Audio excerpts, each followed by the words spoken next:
आज हम लोग बात करने वाले हैं बीए पार्ट 1 हिस्ट्री ऑनर्स का पेपर 1 का चैप्टर 2 पूरा कंप्लीट हो गया था। चैप्टर 2 हमारा क्या हुआ था, पूरा कंप्लीट हो गया था। ऑब्जेक्टिव क्वेश्चन कंप्लीट हो गया था। ये हम लोग स्पेशल बैच के तहत पढ़ रहे हैं, जिसमें हम बताए हैं कि सबसे पहले आपको चैप्टर बहुत विस्तार से पढ़ाएंगे। तो चैप्टर 2 बहुत विस्तार से पढ़ा भी दिए हैं और चैप्टर 1 भी पढ़ाए हैं। चैप्टर 2 विस्तार से पढ़ा दिए। उसके बाद हम बोले थे कि ऑब्जेक्टिव क्वेश्चन करवाएंगे, ऑब्जेक्टिव क्वेश्चन भी करवा दिए। अब उसके बाद बोले थे हम सब्जेक्टिव क्वेश्चन यानी कि लॉन्ग क्वेश्चन, उसको दीर्घोत्तरीय प्रश्न बोला जाता है, तो उसको करवाने के लिए बोले थे। और उसके बाद क्या बोले थे कि उसके बाद हम देंगे मॉडल सेट जो कि सॉल्व करने के लिए। तो पहले आज हम लोग जो सब्जेक्टिव क्वेश्चन है पूरा सब्जेक्टिव क्वेश्चन कंप्लीट कर लेंगे और उसके बाद हम देंगे आप लोगों को मॉडल सेट।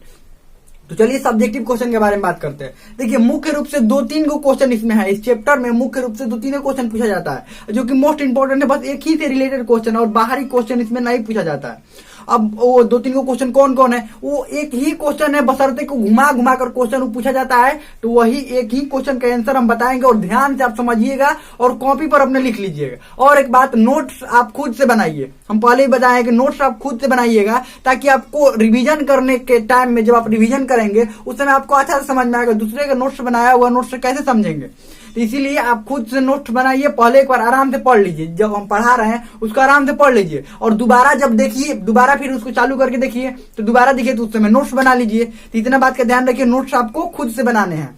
हम देंगे वो आपको रिवीजन करने के लिए, क्या कहते हैं, मॉडल सेट हम देंगे रिवीजन करने के लिए, तो उससे रिवीजन हो जाएगा। तो चलिए हम लोग बात करते हैं कि क्वेश्चन क्या है हम लोगों का। तो हम लोगों का पहला क्वेश्चन है कि प्राचीन भारतीय इतिहास के अध्ययन के स्रोतों पर प्रकाश डालें। प्राचीन भारतीय इतिहास के अध्ययन के स्रोतों पर प्रकाश डालें या अध्ययन के प्रमुख स्रोतों पर प्रकाश डालें। ऐसे भी क्वेश्चन आ सकता है। 2 तरीका से क्वेश्चन हो गया। आप देखिए यही क्वेश्चन तीसरा तरीका से कैसे पूछा जाता है। प्राचीन भारतीय इतिहास के पुरातात्विक स्रोतों का वर्णन करें। क्या करें, पुरातात्विक स्रोतों का वर्णन करें। ये तीसरा क्वेश्चन, तीसरा टाइप का क्वेश्चन हो गया। अब देखिए इसी में चौथा टाइप का क्वेश्चन कैसे पूछा जाता है, क्योंकि एक ही क्वेश्चन होता है, उसको घुमा घुमा कर पूछता है। ये कोई अलग से क्वेश्चन नहीं आता, ध्यान रखिएगा। इस चैप्टर से यही क्वेश्चन आता है। और उसके बाद एक और अगला क्वेश्चन है कि प्राचीन भारतीय इतिहास के साहित्यिक स्रोतों पर प्रकाश डालें या वर्णन करें, ऐसे आता है। अब देखिए ये सब क्वेश्चन के आंसर, एक जो बड़ा क्वेश्चन पहला वाला हम क्वेश्चन बोले हैं कि प्राचीन भारतीय इतिहास के अध्ययन के प्रमुख स्रोतों पर प्रकाश डाले, उसी क्वेश्चन के अंदर ही सारे क्वेश्चन के आंसर आ जाएगा। देखिए कैसे, बस इसको आप अंत तक देखते रहिए और समझते रहिए। अभी लिखने की कोशिश मत कीजिएगा, पहले एक बार समझ लीजिएगा ना, तो एकदम आराम से याद हो जाएगा। फिर याद हो जाएगा तो फिर आराम से अपना नोट्स बना लीजिए, लिख लीजिए, कोई दिक्कत नहीं है। तो इसीलिए समझना जरूरी है, तो इसको ध्यान समझिए।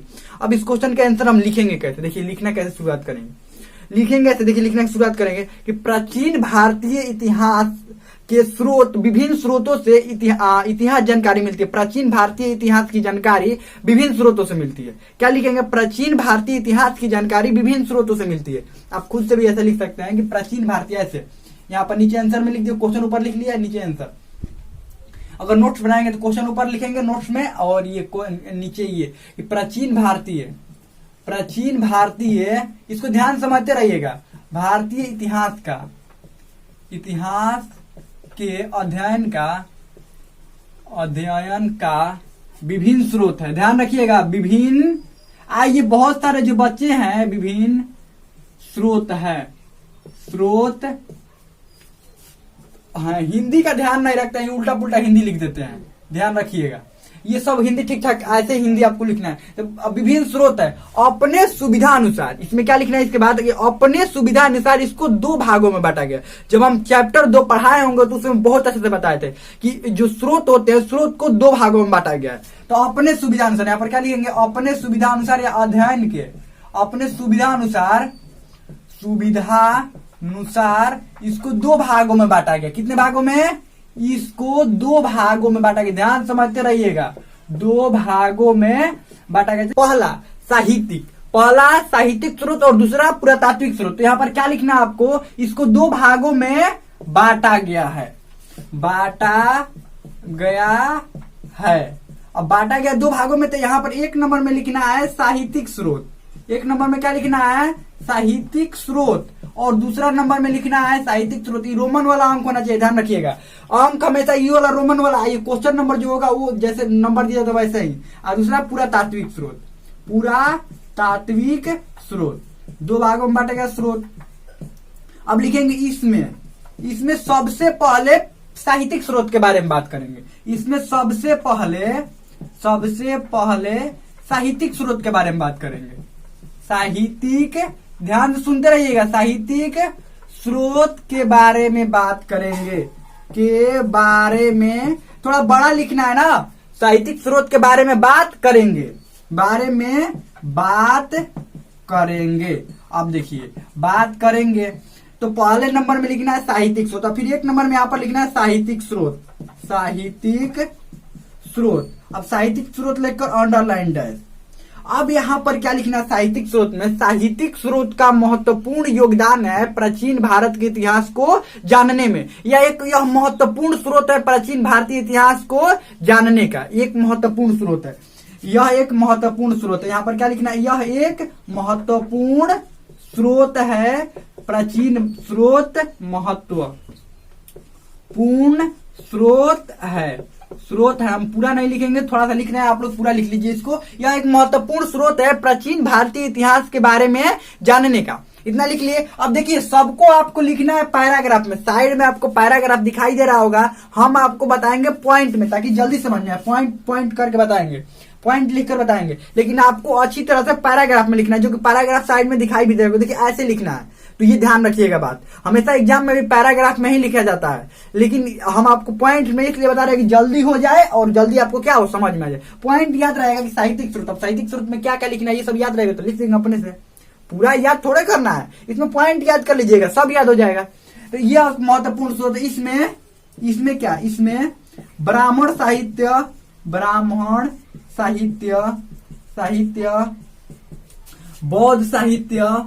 बौद्ध साहित्य तथा जैन साहित्य, बौद्ध साहित्य, जैन साहित्य तथा धर्मनिरपेक्ष साहित्य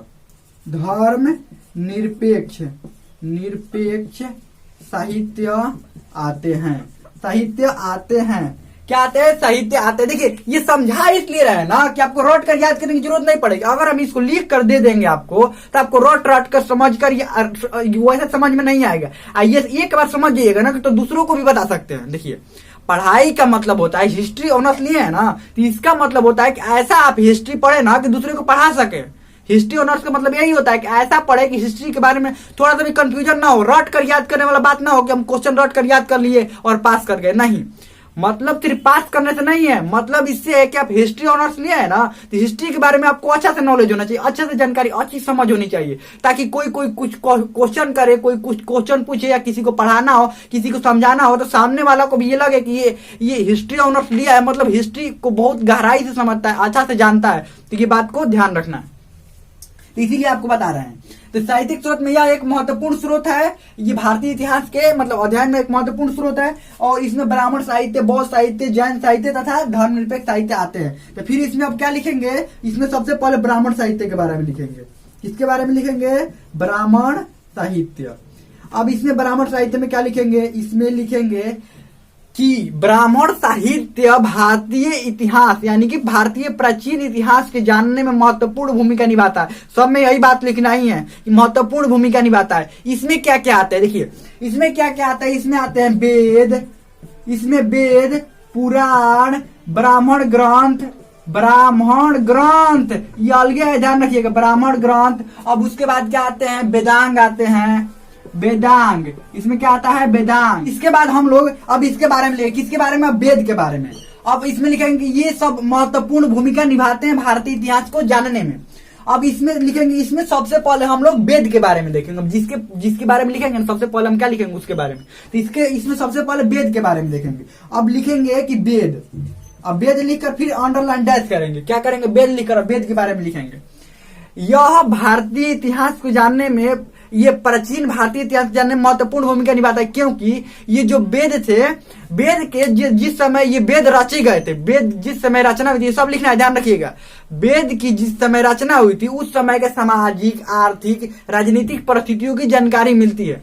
शुरू में वेद लिखित नहीं थे, इसको सुन सुनकर याद किया जाता था और अगली पीढ़ी को पहुंचाया जाता था। इसीलिए इसको श्रुति साहित्य कहते हैं। इसको क्या कहते हैं? इसीलिए श्रुति साहित्य कहते हैं। वेद का अर्थ ज्ञान का पुस्तक होता है। ये लिख कर सब बढ़ाना है, ध्यान रखिएगा।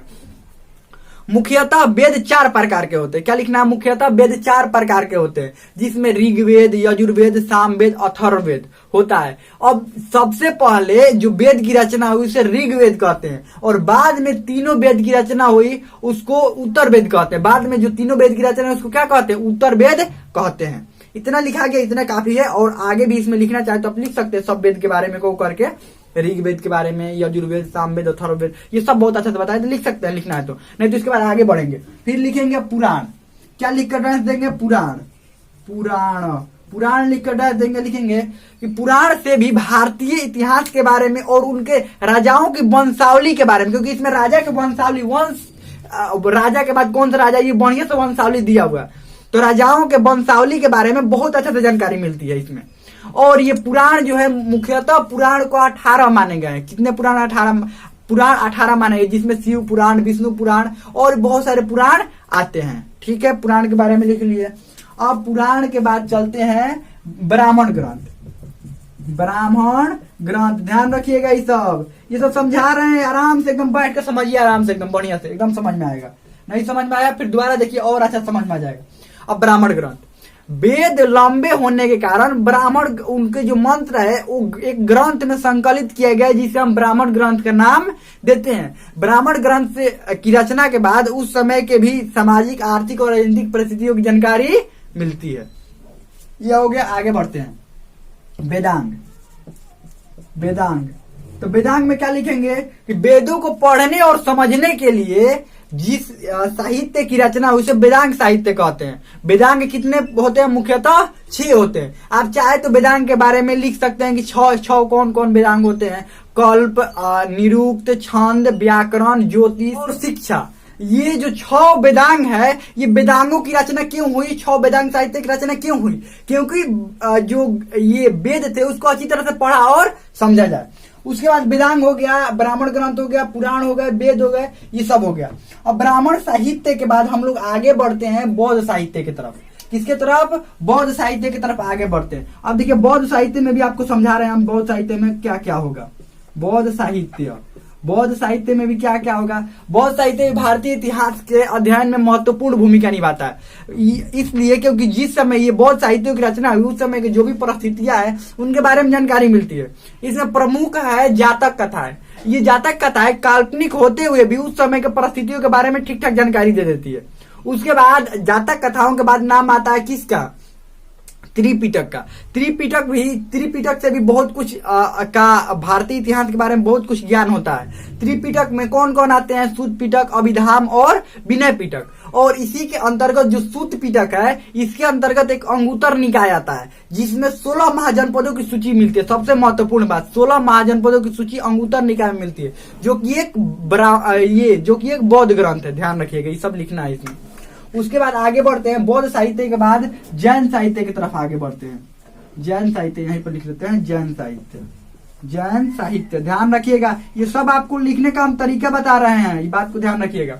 अब जैन साहित्य भी भारतीय इतिहास के अध्ययन में महत्वपूर्ण भूमिका निभाता है। इस सब में लिखना है, ध्यान रखिएगा, महत्वपूर्ण भूमिका निभाता है। इसमें क्या आता है? ये मुख्य रूप से कई जैन साहित्य है, लेकिन इसमें भागवती सूत्र का महत्वपूर्ण स्थान है, क्योंकि इसमें भी 16 महाजनपदों की सूची क्या होती है?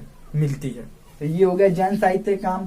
धर्मनिरपेक्ष साहित्य। अब धर्मनिरपेक्ष साहित्य भी लिखकर अंडरलाइन सबको डैश देकर आपको पैराग्राफ में लिखना है। ध्यान रखिएगा, पैराग्राफ हम बताइए कि कैसे लिखा जाता है। ये सब अंडरलाइन डैश देकर उसमें लिखते जाना है। आगे जो हम बता रहे हैं ये अंडरलाइन डैश दे देकर उसमें लिखते जाना है। ऐसे आपको नहीं लिखना है, तो हम बता रहे हैं आपको याद करवाने के लिए ताकि जल्दी हो जाए। धर्मनिरपेक्ष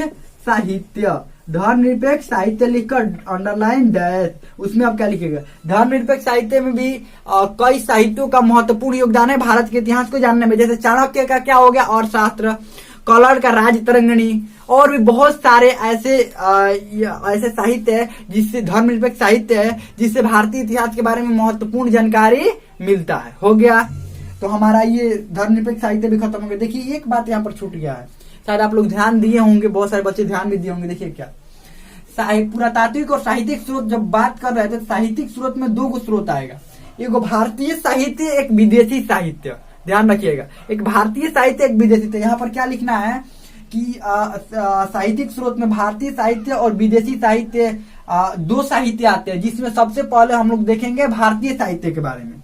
यहाँ पर इसमें दो साहित्य आते हैं, भारतीय दो साहित्य आते हैं। ध्यान रखिए, आते हैं। पहला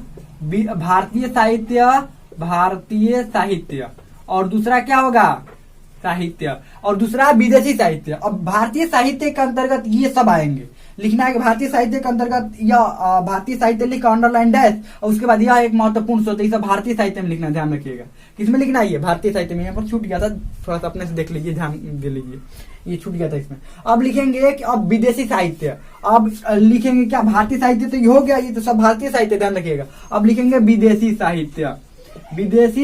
अब लिखेंगे विदेशी साहित्य। अब लिखेंगे इसमें भारतीय साहित्य के साथ साथ विदेशी साहित्य भी भारत के इतिहास जानने में महत्वपूर्ण भूमिका निभाता है, जिसमें प्रमुख क्या है, यूनानी लेखक, यूनानी एवं रोमन लेखक, उसके बाद चीनी लेखक, उसके बाद क्या है, और अरबी यात्री। तो कौन कौन आ गए, पहला बात कर लेते हैं यूनानी तथा रोमन लेखक।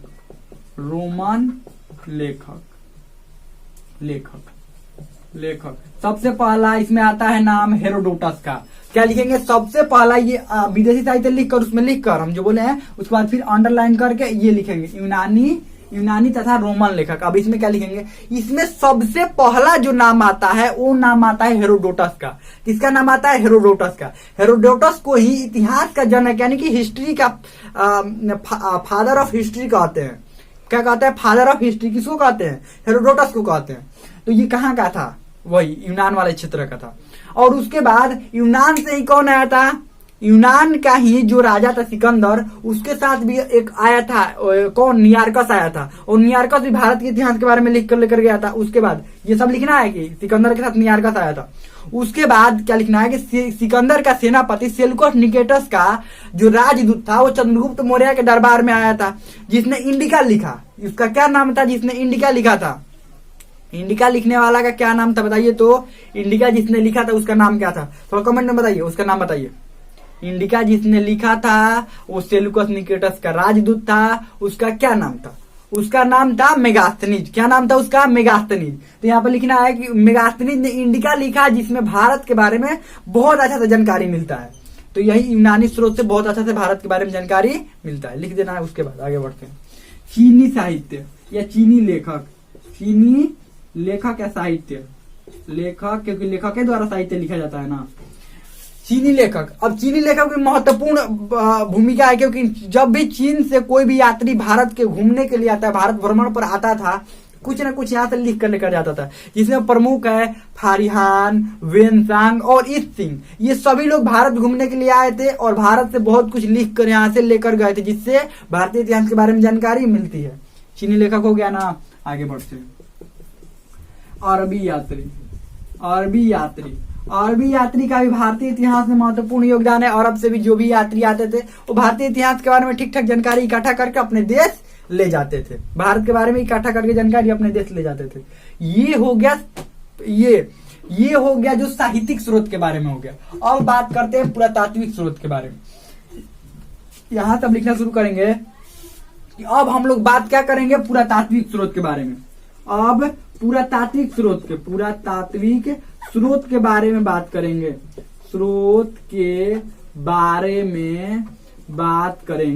पुरातात्विक स्रोत के बारे में बात करेंगे। क्या करेंगे हम, पुरातात्विक स्रोत के बारे में बात करेंगे। अब पुरातात्विक स्रोत में क्या क्या करेंगे, सबसे पहले लिखेंगे पुरातात्विक स्रोत। यहाँ पर क्या लिख देंगे, पुरातात्विक स्रोत। अब इसमें लिखेंगे कि भारतीय इतिहास के जानने में पुरातात्विक स्रोत का महत्वपूर्ण योगदान है, क्योंकि सबसे ज्यादा प्रमाणिक पुरातात्विक स्रोतों को माना जाता है। अब पुरातत्व का मतलब तो आप लोग जानते हैं क्या होता है, कि जो भी प्राचीन समय में लोगों द्वारा उपयोग किया हुआ वस्तु रहता है, पुराना जो वस्तु रहता है, उसको पुरातात्विक कहते हैं। तो पुरातात्विक स्रोत भी महत्वपूर्ण योगदान निभाता है, जिसमें क्या क्या आते हैं, स्मारक। पहला तो स्मारक। ये स्मारक सबसे पहले अभिलेख लिख लेते हैं, ठीक है ना। अभिलेख अभिलेख सबसे पहले अभिलेख बताए थे, अभिलेख लिख लेते हैं। अभिलेख, अब लिखेंगे अभिलेखों से बहुत सारे शासकों ने अभिलेख लिखवाए, लेकिन सबसे पहला अभिलेख का प्रमाण अशोक का मिलता है, जो कि मौर्य वंश का शासक था। उसका सबसे पहला अभिलेख का प्रमाण मिलता है और उसने अपने अभिलेख में बहुत कुछ लिखवाया था। अब उसके कई प्रकार के अभिलेख थे, गुहा लेख थे, स्तंभ लेख थे और पत्थरों पर भी अभिलेख लिखवाता था। यानी कि बहुत तरह से अभिलेख लिखवाता था अपने राज्य के बारे में, अपने बारे में बहुत अच्छी जानकारी उससे मिलती है। सब अभिलेख में लिखना बहुत अच्छी जानकारी मिलती है। उसके बाद कई और शासकों ने भी अभिलेख लिखवाना शुरू किया, अभिलेख लिखवाया। कई और शासकों ने क्या किया, अभिलेख लिखवाया, जिसमें प्रमुख है खरवेल का हाथी गुफा, खरवेल का हाथी गुफा है, जूनागढ़ का अभिलेख है जो जिसको रुद्रदामन ने लिखवाया था। ये सब क्या करना है, इसमें लिखना है, किसमें, अभिलेख में। आगे बढ़ते हैं, अभिलेख के बाद स्मारक की बात कर लेते हैं। अब लिखेंगे स्मारक, लिखकर अंडरलाइन है, स्मारक एवं भवन, एवं भवन। अब इसमें लिखेंगे कि स्मारक एवं भवनों का भी महत्वपूर्ण योगदान है। उनके रहन सहन और प्राचीन समय के लोगों को खान पान, रहन सहन जानने में बहुत महत्वपूर्ण भूमिका निभाता है, क्योंकि उनके घरों को देखकर, उनके रहने के जगह को देखकर ये निश्चित किया जाता है कि वो कितनी की संख्या में रहते थे, उनका संख्या कैसा था, आसपास के व्यवहार कैसे थे, उनका धार्मिक विश्वास कैसा था, आपस में मिलजुल कर रहते थे, व्यापारी थे, ग्रामीण थे।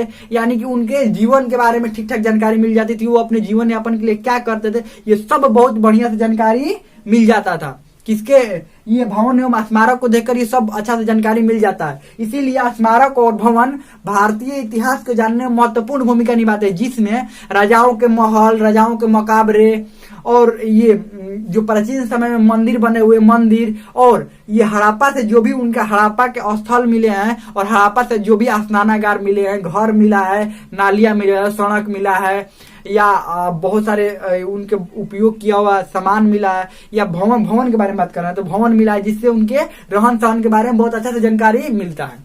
अब बात करते हैं तीसरा नंबर में सिक्का, सिक्का।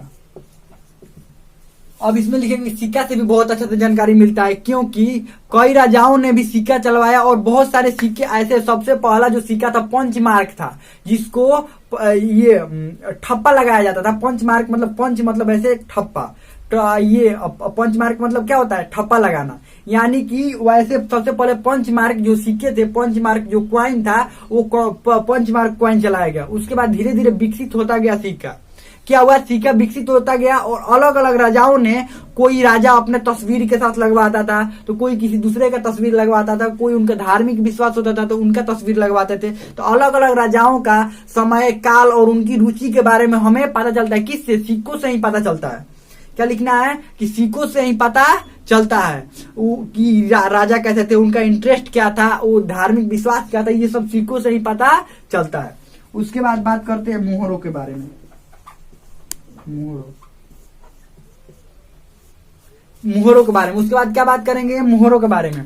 यानी कि मोहरों से ये पता चलता था कि उसका व्यापार कहाँ कहाँ से होता था, व्यापार कहाँ से होता था, लोग आना जाना कहाँ से रहता था, ये सब किससे पता चलता था, मोहरों से पता चलता था। ये इतना काफी है। तो ये हमें लगता है समझ में आ गया होगा। ये एक क्वेश्चन का आंसर नहीं, आप देखिए बताते हैं कि ये 3 क्वेश्चन के आंसर कैसे है। दूसरा क्वेश्चन का आंसर इसमें कैसे हो जाएगा, हमने क्या कहा था कि एक क्वेश्चन क्या बोला था कि पुरातात्विक स्रोतों का वर्णन करे या पुरातात्विक स्रोतों पर प्रकाश डाले। तो पुरातात्विक यहाँ से हो जाएगा, पुरातात्विक के बारे में पूरा बढ़िया से लिख देंगे, आगे समझाया है। जो अगर साहित्यिक स्रोतों के बारे में सिर्फ आया, भारतीय इतिहास के साहित्यिक स्रोतों का वर्णन करे, साहित्यिक स्रोतों के बारे में आया, तो ये पूरा साहित्य लिख देंगे, खत्म, यही बात। और अगर पूरा आ रहा है कि प्राचीन भारतीय इतिहास के प्रमुख स्रोतों का अध्ययन के प्रमुख स्रोतों का वर्णन करे, पूरा लिख देंगे। ये हमें लगता है कि याद हो गया होगा, समझ में आ गया होगा। कोई भी डाउट हो, कोई भी क्वेश्चन हो तो आप कमेंट में पूछ सकते हैं, हमें लगता है समझ में आ गया होगा।